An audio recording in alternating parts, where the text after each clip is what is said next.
Hi, so today I wanted to talk about my experience with anxiety, OCD, and animals.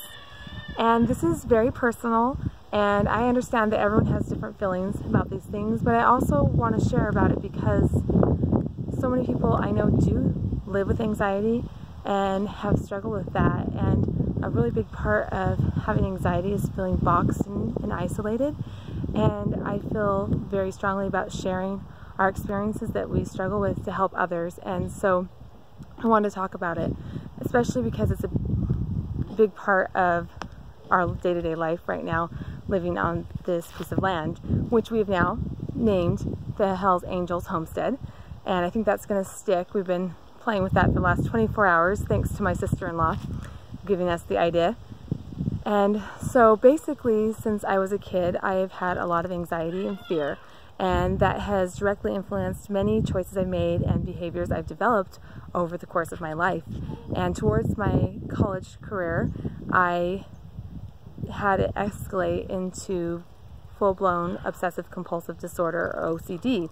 And that's when it became a real issue in my life that actually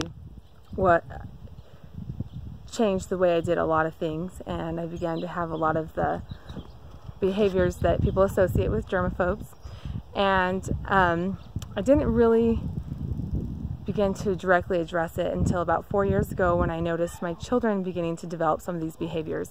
And it was very alarming to me. I was about to have my third child, and I realized that I had to make changes if I wanted them to have a happy, healthy life. I didn't want them to live with fear and anxiety as well. And children are always a good motivation. They help us see what we really want in life clearly. And so instead of seeing all the things that upset me and brought me anxiety, I saw what I wanted for them. And so I began to do my best to make changes and to change my thoughts and my actions. And some of the things I have done to help me make these changes and also to cope with the anxiety and OCD is I did stop carrying hand sanitizer. I just removed that option completely out of my life so that I had to begin to be okay with situations that used to upset me greatly. And I do now have a shoe-free home. Now that may still be a little unhealthy, but it gives me a space where I feel comfortable and safe and at peace, and but that my children can be free to play without me feeling concerned for, you know, any kind of contamination coming into our home. And one of the most, probably the largest impact has come from breathing, just breathing. I did begin to study mindfulness and did a lot of meditating. I'm not necessarily really active in that at the moment, but breathing has become a huge part of how I work through things and situations that are upsetting for me. 4 years ago, I realized that I was suddenly taking deep, deep breaths and just waking up to the fact that I hadn't been breathing all day long. And so today I breathe, and I now really don't experience that feeling of not breathing. So I highly recommend that. It's a great grounding exercise just to take deep breaths. And so those are some things I've done. But prior to my actually addressing these fears and anxieties that I had, my husband expressed an interest in having livestock, and that was very upsetting to me.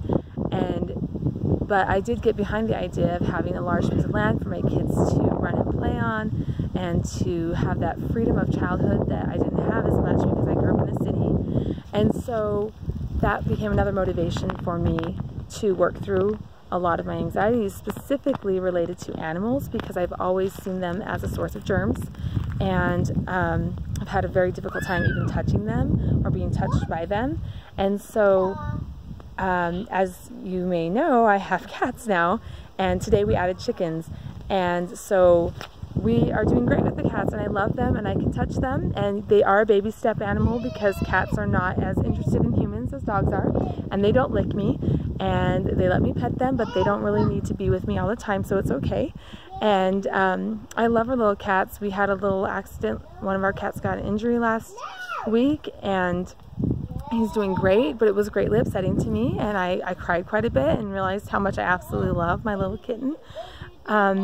But we're making a lot of progress here, and I'm so grateful for the strides that I've been able to make, and I just wanted to address that, because the last 4 years have prepared me to be able to actually have animals and begin this piece of our little hobby farm.